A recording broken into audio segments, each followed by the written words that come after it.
ಅಂಗನವಾಡಿ ಆಹಾರ ಸರಬರಾಜಿನಲ್ಲಿ ಭಾರೀ ಗೋಲ್ಮಾಲ್.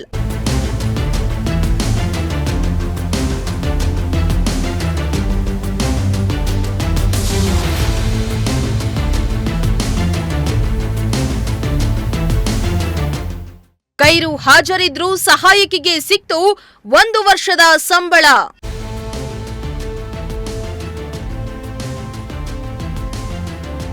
ಎಸ್ ವೀಕ್ಷಕರೇ, ರಾಜ್ಯ ಸರ್ಕಾರ ಮಹಿಳಾ ಮತ್ತು ಮಕ್ಕಳ ಅಭಿವೃದ್ಧಿ ಇಲಾಖೆಯಡಿ ಅಂಗನವಾಡಿ ಕೇಂದ್ರಗಳಿಗೆ ಮಕ್ಕಳು ಮತ್ತು ತಾಯಂದಿರಿಗೆ ಆರೋಗ್ಯ ವೃದ್ಧಿಗಾಗಿ ಪೂರಕ ಪೌಷ್ಟಿಕ ಆಹಾರ ಪೂರೈಕೆ ಮಾಡ್ತಾ ಇದೆ.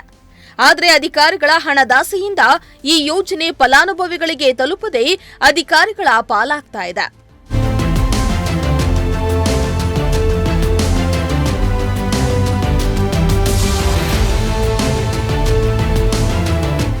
ಹೌದು, ಪಾವಗಡ ಸಮಗ್ರ ಶಿಶು ಅಭಿವೃದ್ಧಿ ಯೋಜನೆಯ ವ್ಯಾಪ್ತಿಯ 336 ಅಂಗನವಾಡಿ ಕೇಂದ್ರಗಳಿಗೆ ಪೂರಕ ಆಹಾರ ಸರಬರಾಜು ಮಾಡ್ತಾ ಇದೆ.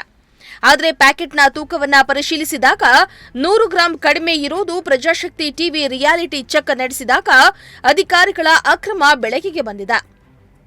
ಅಲ್ಲದೆ ತಾಲೂಕಿನ ಮಧ್ಯೆ ಅಂಗನವಾಡಿ ಸಹಾಯಕಿ ರಾಜೀನಾಮೆ ನೀಡಿ 1 ವರ್ಷದಿಂದ ಗೈರಾದ್ರೂ ನಕಲಿ ಹಾಜರಾತಿ ಸೃಷ್ಟಿಸಿ ಆಕೆಗೆ 1 ವರ್ಷದ ಸಂಬಳವನ್ನ ನೀಡುತ್ತಿದ್ದಾರೆ. ಇಷ್ಟಲ್ಲದೆ ಹೆಸರು ಕಾಳಿನಲ್ಲಿ ರಾಶಿ ಹುಳಗಳು ಇದ್ದು ಪೌಷ್ಟಿಕ ಆಹಾರದಲ್ಲಿಯೂ ಭ್ರಷ್ಟಾಚಾರ ತಾಂಡವವಾಡ್ತಾ ಇದೆ. ಇದರಿಂದ ಸರ್ಕಾರಕ್ಕೆ ಲಕ್ಷಾಂತರ ರೂಪಾಯಿ ನಷ್ಟವಾಗ್ತಾ ಇದೆ ಎಂದು ಸಾರ್ವಜನಿಕರು ಆಕ್ರೋಶ ವ್ಯಕ್ತಪಡಿಸಿದ್ದಾರೆ.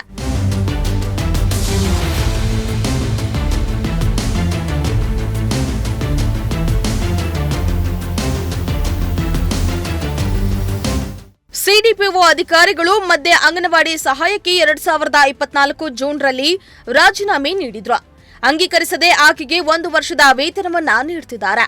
ಆದರೆ ಇದನ್ನ ಪ್ರಶ್ನಿಸಿದ್ರೆ ಸಾಮಾನ್ಯ ಕಾರ್ಯಕರ್ತರ ಮೇಲೆ ದಬ್ಬಾಳಿಕೆ ಮಾಡ್ತಾರೆ.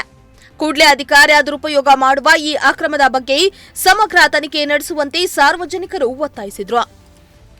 ಜಿಲ್ಲಾ ಮತ್ತು ರಾಜ್ಯ ಮಟ್ಟದಲ್ಲಿ ಸೂಕ್ತ ತನಿಖೆ ನಡೆದರೆ ಇನ್ನಷ್ಟು ಅಕ್ರಮಗಳು ಬೆಳಕಿಗೆ ಬರಲು ಸಾಧ್ಯ ಅಂತಿದ್ದಾರೆ. ಅಲ್ಲದೆ ಸಂಬಂಧಪಟ್ಟ ಅಧಿಕಾರಿಗಳ ವಿರುದ್ಧ ಸರ್ಕಾರ ತಕ್ಷಣ ಕಠಿಣ ಕ್ರಮ ತೆಗೆದುಕೊಳ್ಳಬೇಕೆಂದು ಸಾರ್ವಜನಿಕರು ಒತ್ತಾಯ ಮಾಡುತ್ತಿದ್ದಾರೆ.